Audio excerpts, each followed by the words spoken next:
pour la gloire de Dieu. Seigneur Dieu, éternel de toute puissance, merci parce que tu as voulu à ce que nous puissions être en ce jour ici. Tu as fait venir ton serviteur, le recteur de l'Université méthodiste de Kindu, le professeur Lumumba depuis les États-Unis, ainsi que le professeur secrétaire général académique. Déjeuner que nous allons prendre. Madame, vous pouvez prendre la parole, s'il vous plaît. Nous sommes très heureux de pouvoir vous accueillir dans cette salle polyvalente au sein de son espace succès.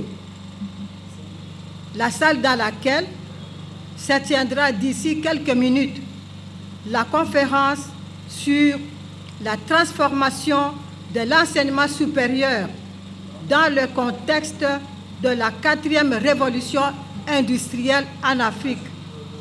C'est une réflexion sur l'Université méthodiste de Kindu avec comme un sous-thème la situation du portefeuille et la révolution industrielle. Avant de passer la parole aux intervenants, je m'en vais les présenter.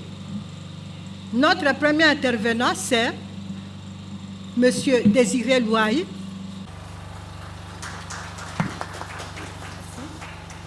ancien magistrat.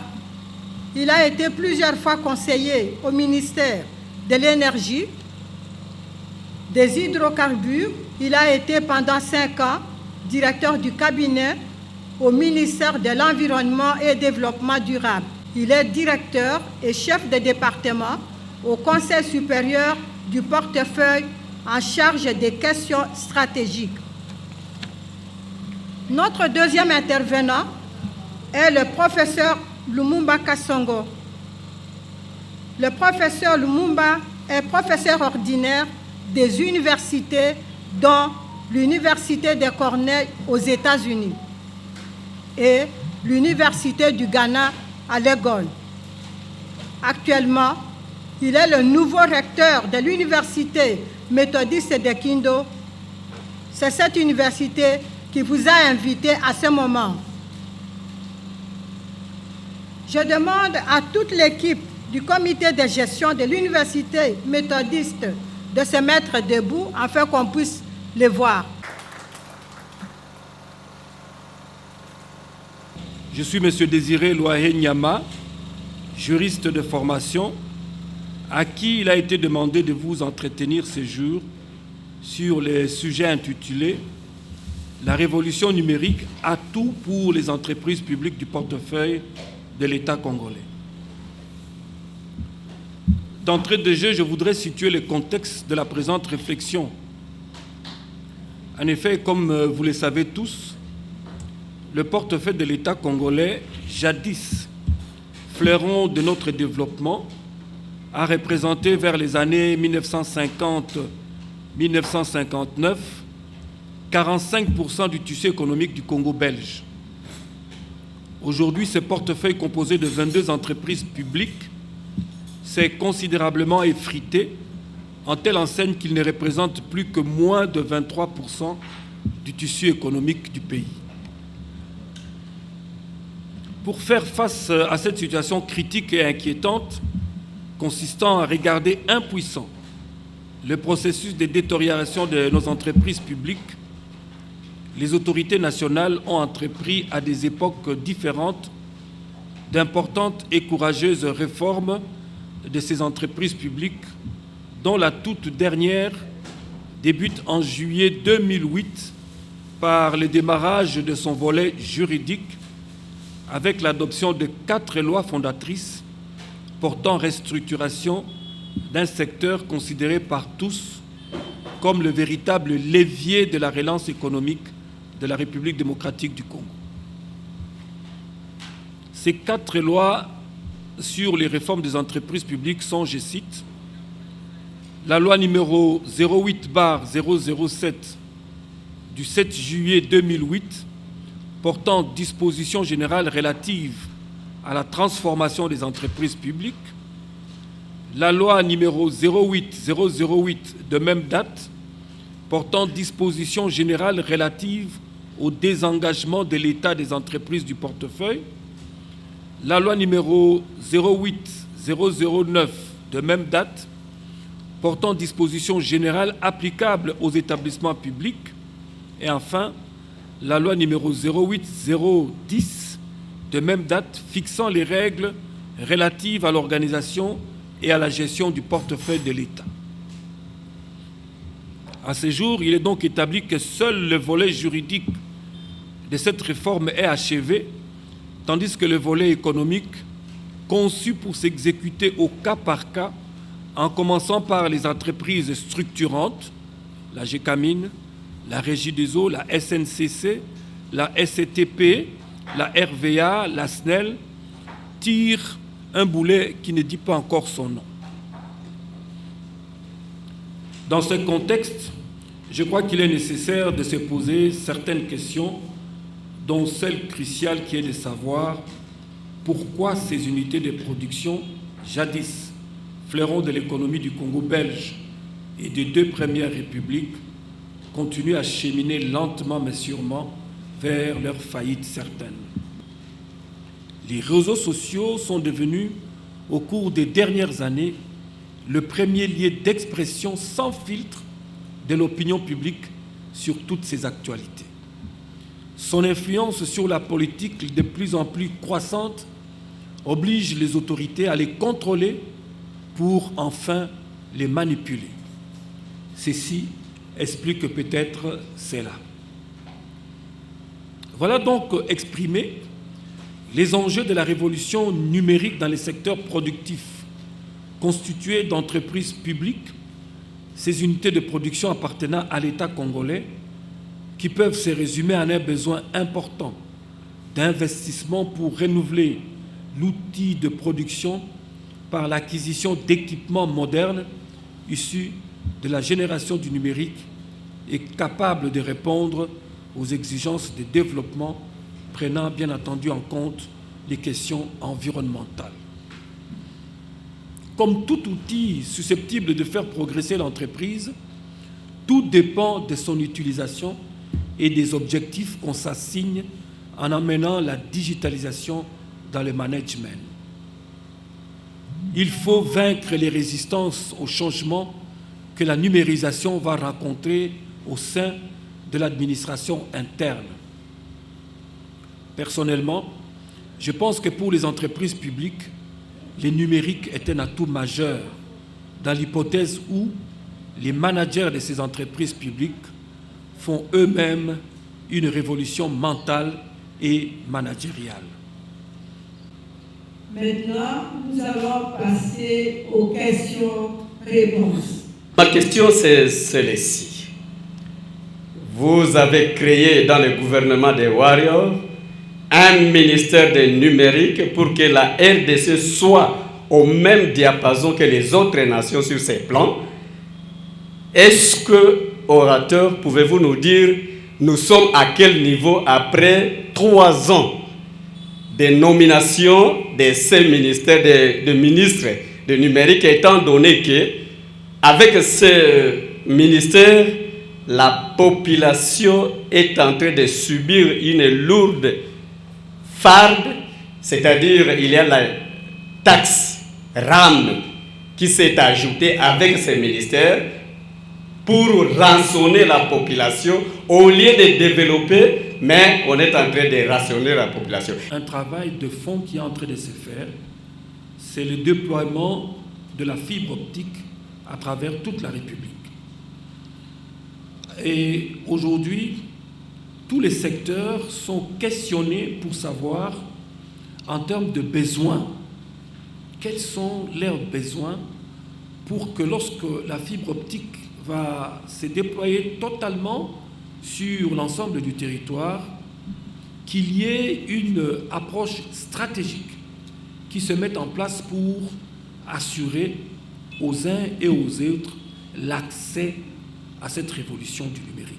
Donc c'est un travail de fond qui est en train de se faire et je suis d'avis qu'une révolution aussi sensible appelle également non seulement l'adaptation, mais également l'adoption.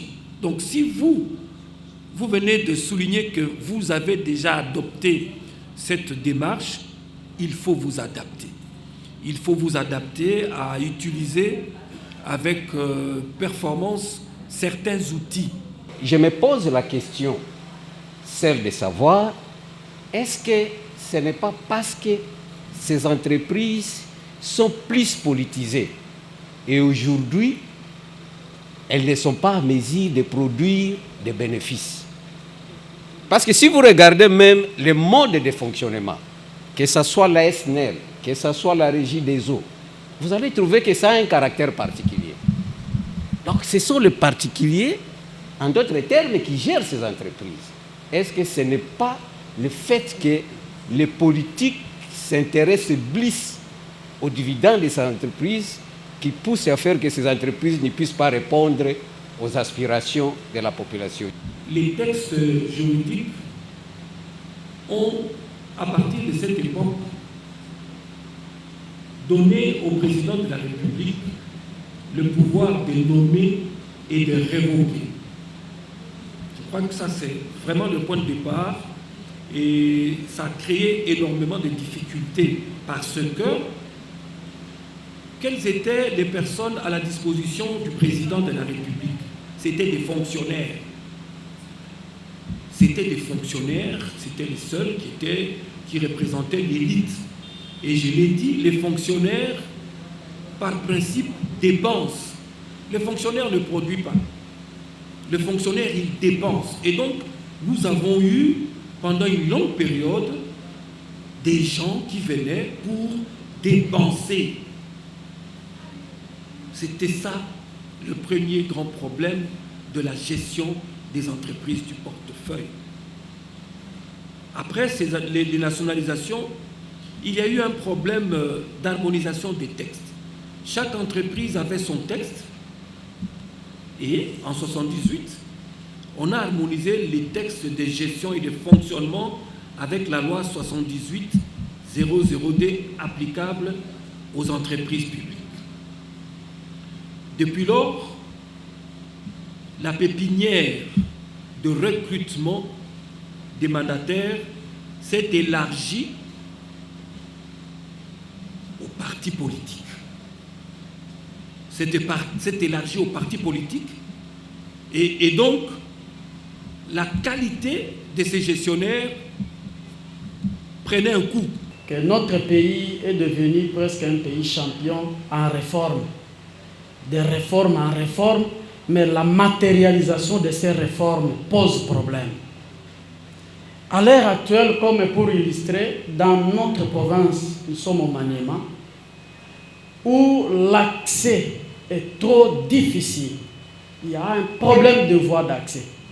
Et lorsque nous voulons aller vers la réforme de la numérisation, pendant que nous avons un peuple enclavé totalement, un peuple affamé, comment pouvons-nous penser ou parler de la numérisation?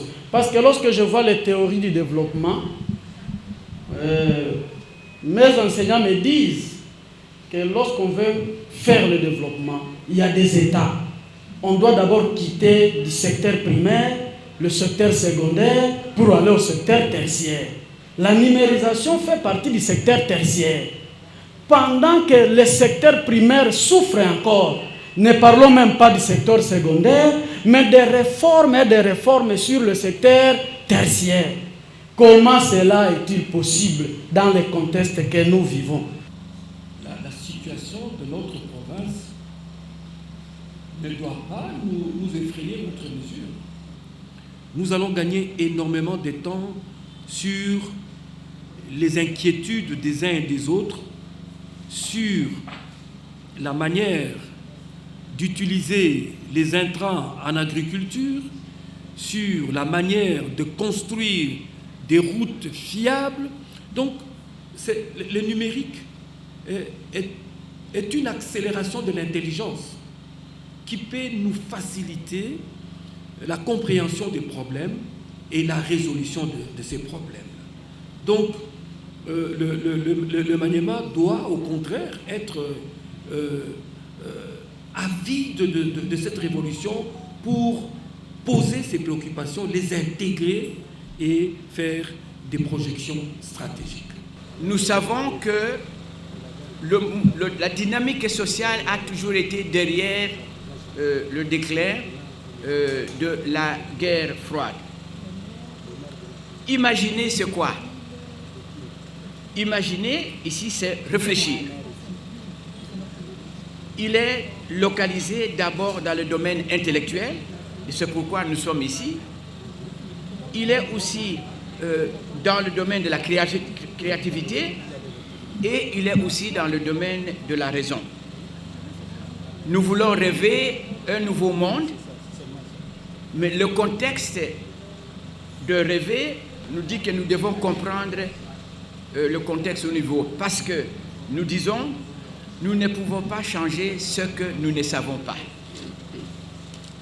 Le rôle des universités dans le monde, c'est d'abord de transmettre, de produire et de distribuer les connaissances d'une façon scientifique, d'une façon critique et systématique, avec des méthodes bien faites.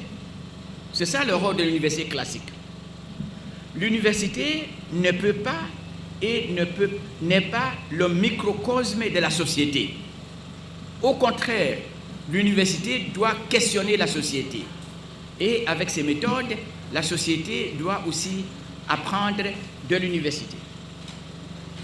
Nous parlons ici de la transformation.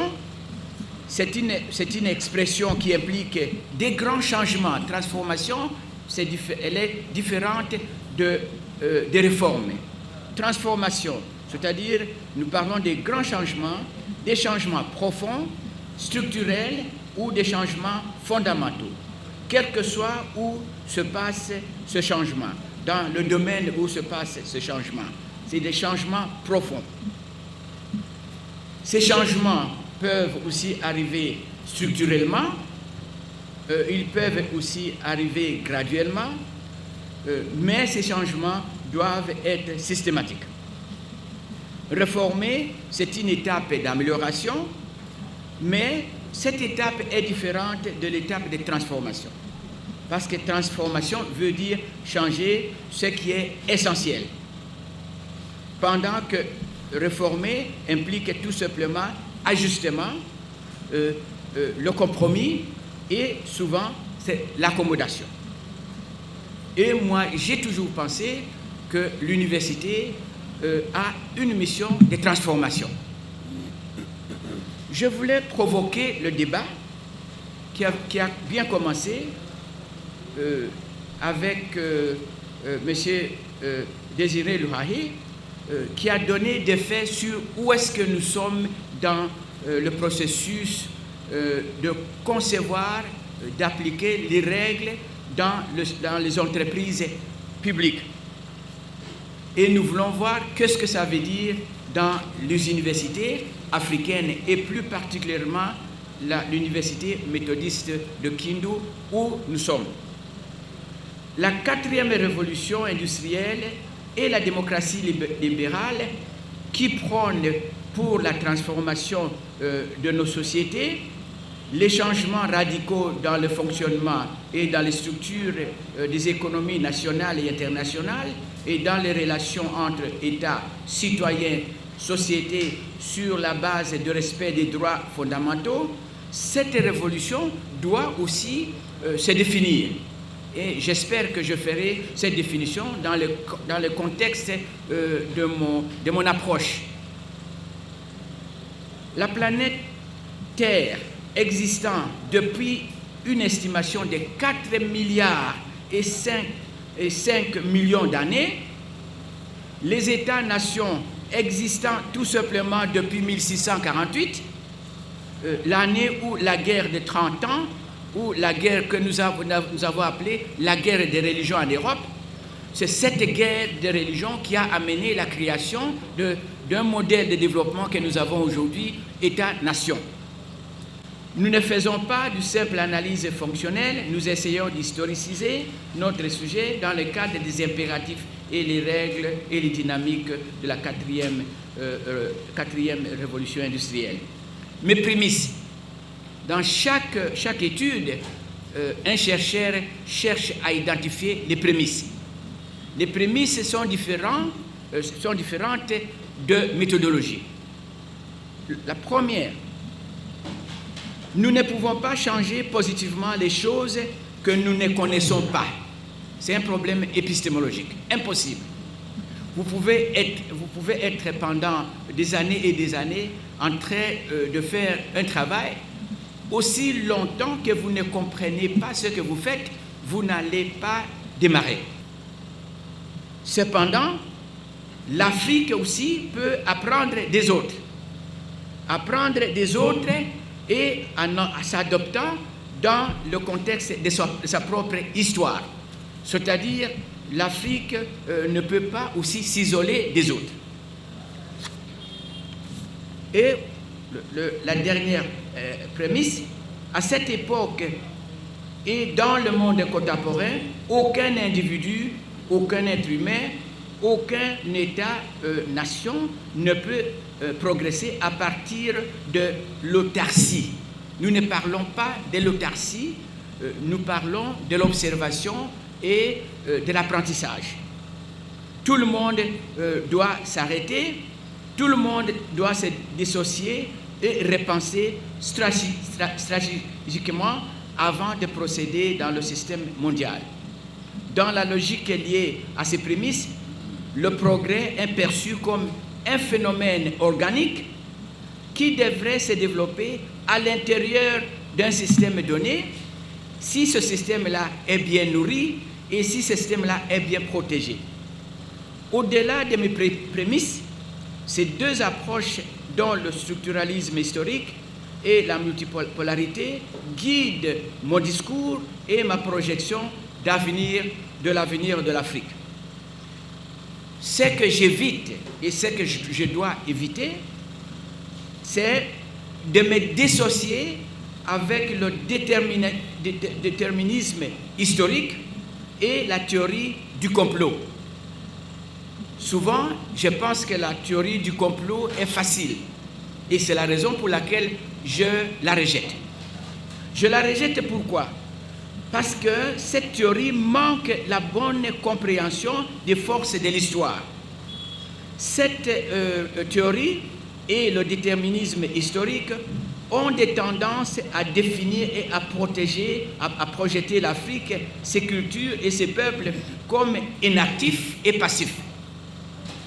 J'ai construit mes arguments sur les hypothèses historico-structuralistes pour trouver les corrélations entre les faits historiques ou les causalités et les structures de la société contemporaine africaine en se posant les questions sur les origines de ces phénomènes et de la nature de l'évolution de leur structure.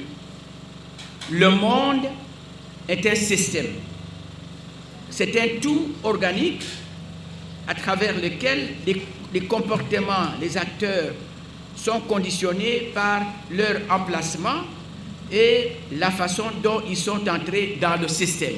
Et j'ai observé depuis trentaine, quarantaine d'années que nous sommes dans notre trade, comme on dit, dans notre domaine, que le monde de plus en plus est en train d'aller vers la multipolarité. Et j'ai engagé de débats avec des collègues sur cette approche-là. Les libéraux critiquent les néolibéraux, le peuple de divers mouvements sociaux et le mouvement populaire, et même les agences capitalistes et nouveaux capitalistes dans leurs opérations, tous exigent également l'établissement de certaines formes de multipolarité. Même la Banque mondiale l'a accepté. Une approche multipolaire met l'accent sur la décentralisation des ressources mondiales, les différentes façons de gérer des ressources publiques et leur répartition potentiellement équitable. Cette approche nous appelle aussi à la grande participation des gens au niveau local, au niveau régional et au niveau international. J'ai dit contextualiser l'Afrique. Le premier moment important, c'est l'esclavage transatlantique. C'est un moment très important. On ne peut pas l'oublier. Deuxième moment, c'est le programme colonial. Troisième moment, c'est les indépendances politiques, que moi j'appelle les indépendances nominales, et la décolonisation. Et quatrième moment important, c'est le moment des réformes économiques néolibérales, après la Deuxième Guerre mondiale. Et je peux aussi ajouter, en plus de ces quatre moments, il y a d'autres tragédies qui se sont tombées, qui se sont aussi imposées dans nous, dont la Covid-19 et des guerres qui continuent à nous déchirer. Professeur, je voudrais avoir des précisions. Depuis 1885 jusqu'à nos jours, j'ai l'impression que le Congo continue à être sous la supervision de la communauté internationale depuis la fin de la conférence de Berlin. D'ailleurs, l'acte général de Berlin, dans l'une de ses clauses, dit ceci: la liberté de navigation dans le bassin du Congo, même en cas de guerre. C'est une ouverture qu'on voit que la communauté internationale a toujours un mot à dire sur le Congo. Moi, je viens de cette perspective. Effectivement, notre histoire a des points très faibles, mais ce n'est pas une histoire qui est statique. Donc je viens de cette perspective qu'on n'est pas un pays passif et statique. Parce que je rejette, comme je l'ai dit, j'ai toujours rejeté la théorie du complot. Parce que la théorie du complot, qu'est-ce que ça fait? Ça oublie toutes les possibilités que vous avez comme un être humain de faire les choses. C'est-à-dire, vous êtes rien. C'est-à-dire que votre histoire, ce que vous avez fait après, avant que le complot soit organisé, vous n'êtes rien. Et je rejette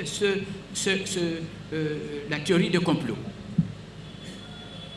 Et ici, en projetant mon approche que j'appelle historico-structuraliste, c'est-à-dire, je regarde sérieusement ce que notre histoire était et ce que notre histoire peut être. Le domaine de Léopold II n'avait pas marché pour imposer la civilisation occidentale. La raison pour laquelle nous avons vu l'intervention des Français, l'intervention des Anglais pour arrêter le comportement de Léopold II, c'est parce que eux, ils ont pensé qu'on va questionner le système dominant qui est la civilisation occidentale à cause des atrocités et des abus que Léopold II et sa famille ont commis dans le pays. Mais il fallait normaliser le Congo. Et finalement, le Congo est venu dans la colonie, mais le rôle du roi restait toujours central. Il faut voir les notes de la colonie que le roi écrivait à l'Église catholique. C'est grave. C'est-à-dire quand vous voyez les notes des communications entre eux, qu'est-ce que l'Église catholique devrait faire ici? Donc c'est au nom d'une certaine civilisation que les Belges se comportaient comme ils se comportaient. Bref, on est allé au moment que moi j'appelle le moment de la décolonisation. le plus grand problème qui s'est passé ici en Afrique, y inclus au Congo, c'est que la décolonisation les forces de la décolonisation étaient arrêtées. C'est pourquoi je voulais savoir, prof. Parce que si je sortirais ici sans connaître ceci, je pourrais sortir avec un manquement. La démocratie électorale et la démocratie libérale, lequel est troqué? Et surtout, cette année, c'est l'année des élections dans notre pays. Et quand nous sommes devant les enfants, nous devons aussi les orienter. Lesquels opter entre la démocratie électorale et la démocratie libérale. Et si je serais éclairé sur cela, cela pourrait m'aider dans les choix des dirigeants que nous attendons élire dans notre pays. Cette bonne question de clarification. Le monde entier est dans la recherche de la démocratie, le monde entier. Et ce monde aussi cherche en même temps à trouver les mécanismes de transmettre cette démocratie effectivement, de faire à ce que cette démocratie soit effective. Et pour qu'elle soit effective, il y a des États-nations qui disent qu'il faut mettre plus d'accent sur les élections que sur le contenu. Parce que le contenu de la démocratie libérale se résume en ceci. Un individu est libre et cet individu est libre, pas tout simplement libre pour élire quelqu'un, mais libre pour faire le choix. Vous êtes libre pour faire le choix que vous voulez faire. Et toutes les libertés doivent aussi soutenir l'individu. Ça commence avec l'individu, la liberté, la démocratie libérale. Ça commence avec l'individu, ce que nous appelons dans la Constitution avec un citoyen. C'est ça, c'est que cette démocratie commence avec toutes les libertés humaines qui peuvent aussi être données à cet individu-là. Et les sociétés, les États, les gouvernements pensent que pour transmettre cette démocratie, effectivement, il faut qu'il y ait des élections. Et les élections, c'est un choix. C'est à travers les élections que les gens vont choisir. La démocratie électorale, c'est un processus. La démocratie libérale, c'est un contenu de ce que l'individu veut et sera, avec toutes les libertés qui sont données à un individu. Voici la démocratie libérale qui commence avec les droits, tous les droits. Et ces droits doivent aussi être protégés par l'État. Et le processus électoral, c'est à travers ce processus que nous pouvons aussi exprimer les choix que nous voulons faire. Et ce qui est derrière ce choix, c'est que nous allons élire les gens qui représentent les intérêts qui sont liés à l'individu, au citoyen. Donc, ce qu'on fait, c'est que la démocratie électorale élabore le contenu et la démocratie électorale nous donne le processus. Parce que le choix doit refléter effectivement ce que vous voulez ou ce que vous pensez est bon pour vous, est bon pour votre communauté. D'abord, est bon pour vous parce que c'est ça la démocratie libérale. Ça commence avec l'individu. Ça ne commence pas avec la communauté, c'est avec l'individu. Et l'individu va faire le choix le choix qui devrait être effectif, le choix qui devrait être bon pour lui. Et si tout le monde fait ce choix, on peut se rencontrer en termes de... On a élu les gens que nous pensons qui vont nous rendre les services dans notre communauté.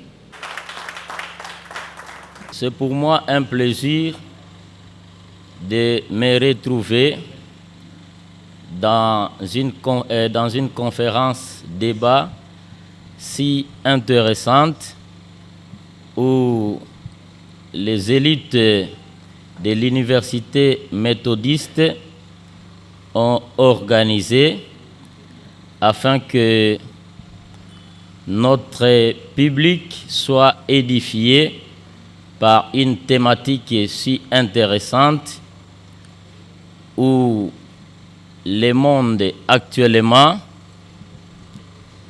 est en substitution et, dirais-je, où l'intelligence artificielle est en substitution de l'intelligence naturelle. Nous encourageons les organisateurs de ces assises et nous leur demandons à ce que ces assises puissent continuer en abordant d'autres thématiques qui défient notre avenir, notamment la gestion de l'environnement et la bonne gouvernance. Ça sera mieux si ce genre de débats peuvent continuer dans notre pays, dans notre ville. Et nous supplions aussi aux organisateurs d'étendre les niveaux où l'intervention, parce que notre jeunesse a besoin d'être édifiée, notre crème intellectuelle a également besoin d'être édifiée par rapport à beaucoup de choses qui se passent dans le monde.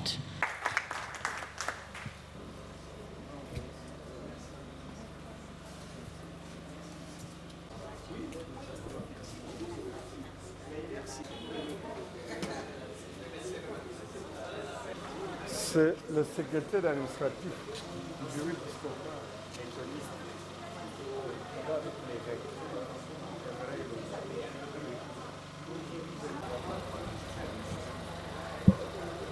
En gros, ce thème implique la transformation de nos institutions en termes des objectifs que les universités africaines, et plus spécifiquement ici, l'Université méthodiste de Kindo, quelle doit être la mission de cette université dans une société en mutation, dans une société en train de changer, où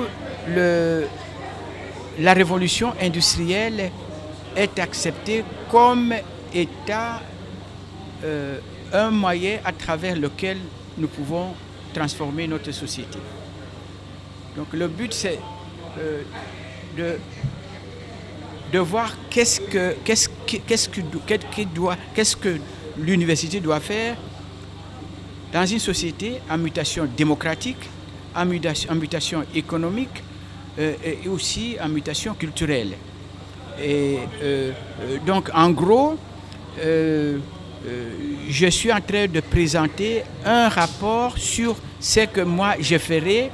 Je suis en train de penser à faire à l'université méthodiste de Kindo. C'est-à-dire un projet qui est relativement nouveau parce que nous voulons transformer et le curriculum de l'université qui doit avoir l'impact dans sa communauté. Ce que nous enseignons doit avoir l'impact dans la communauté de Kindo, au Maniema, au Congo et ailleurs dans le monde. Et c'est la raison pour laquelle on a organisé ce forum. C'est-à-dire ça nous donne un peu d'idée de qu'est-ce que nous allons faire, qu'est-ce que nous allons développer dans cette université. C'est une université qui doit être au centre des débats, de débats réels le débat sur l'économie, le débat sur la culture, le débat sur l'enseignement et la recherche.